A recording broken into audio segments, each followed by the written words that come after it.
Assalamualaikum warahmatullahi wabarakatuh. Nama saya Rolipa dari kelas 11 MIPA 1. Saya akan menjelaskan alat pencernaan pada manusia. Berikut adalah bagian-bagian pencernaan pada manusia. Yang pertama, mulut. Mulut berfungsi sebagai tempat masuknya makanan dan dimulainya proses pencernaan. Di dalam mulut terjadi dua proses pencernaan. Secara mekanik oleh gigi, gigi akan menghancurkan makanan menjadi ukuran yang lebih kecil. Secara kimiawi oleh enzim amilase. Enzim amilase yang diproduksi oleh kelenjar ludah akan menguraikan kandungan pati atau amilum dalam makanan menjadi gula sederhana yang dapat diserap oleh tubuh. Berikutnya adalah tenggorokan dan kerongkongan.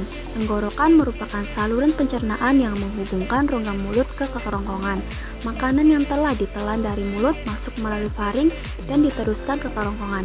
Pada dinding kerongkongan terjadi gerakan peristaltik. Yang berikutnya adalah lambung. Di lambung terjadi pencernaan kimiawi di mana makanan dicerna oleh enzim dalam getah lambung yang dihasilkan oleh sel kelenjar dinding lambung. Getah lambung itu sendiri ada pepsin, enzim yang berfungsi memecah protein menjadi pepton, dan asam klorida, asam yang berfungsi untuk membunuh kuman. Dan lambung sendiri itu berfungsi sebagai pemecah protein, penyimpan makanan, mematikan mikroorganisme berbahaya yang ada di lambung. Setelah melalui pencernaan di lambung, makanan akan perlahan-lahan didorong masuk ke usus halus. Dan berikut ini adalah bagian-bagian dari lambung. Organ berikutnya adalah hati. Hati adalah organ pelengkap dalam sistem pencernaan karena akan membentuk cairan empedu yang diperlukan dalam proses pencernaan lemak. Empedu tersebut lalu akan ditampung di kantung empedu sebelum digunakan di usus halus.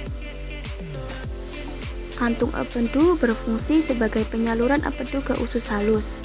Hatilah yang akan menghasilkan empedu. Dan pankreas yang berfungsi untuk memproduksi enzim pencerna untuk mencerna karbohidrat, protein, dan lemak di usus halus. Selain itu, pankreas juga akan menghasilkan senyawa bikarbonat yang akan menetralkan makanan yang bersifat asam. Organ yang tak kalah penting berikutnya adalah usus halus, yang merupakan organ pencernaan yang terletak di antara lambung dan usus besar. Bentuknya berupa saluran dengan panjang sekitar 670 cm sampai 760 cm. Berikut bagian-bagian dari usus halus. Ada duodenum atau usus 12 jari yang berfungsi sebagai tempat pencernaan makanan secara kimiawi, dan jejunum juga ileum yang sama-sama berfungsi sebagai tempat penyerapan sari makanan atau zat gizi sederhana. Bagian yang tak kalah penting berikutnya adalah usus besar. Sisa makanan yang tidak bisa dicerna dan diserap tubuh akan diteruskan ke usus besar. Karena usus besar berfungsi untuk membusukkan sisa zat makanan dan membentuknya menjadi fases dengan dibantu oleh bakteri E. coli. Bagian-bagian usus besar itu sendiri ada kolon, rektum, umbai cacing, dan yang lain-lain.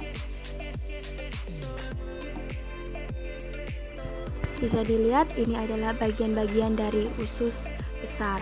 Dan kita masuk ke bagian terakhir adalah anus, berfungsi sebagai tempat pembuangan zat sisa makanan. Baik, sampai di sini. Terima kasih dan wassalamualaikum warahmatullahi wabarakatuh.